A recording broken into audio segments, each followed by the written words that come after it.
Eesti rahvas, ma pöördun teie poole üleskutsega, mille sõnumit te teate tegelikult kõik ise ka. Kogu tsiviliseeritud maailm, kaasa arvatud ka Eesti, on läinud okupeerima neid moslemi maid.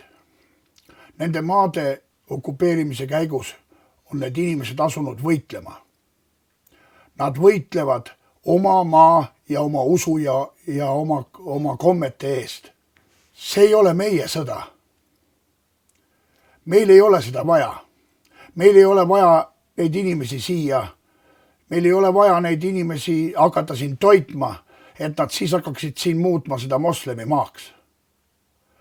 Eesti rahvas peab koonduma erinevatesse organisatsioonidesse, kus siis viiakse ellu Eesti konstitutsiooni järgne deviis, et me peame hoidma oma maad ja kultuuri.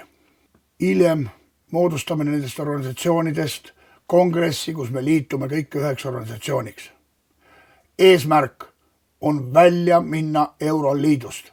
Meil ei ole vaja seda. Me ei pea nuruma nende käest palukesi, me tuleme ka ise toime. Rahvas, tõuske võitluseks.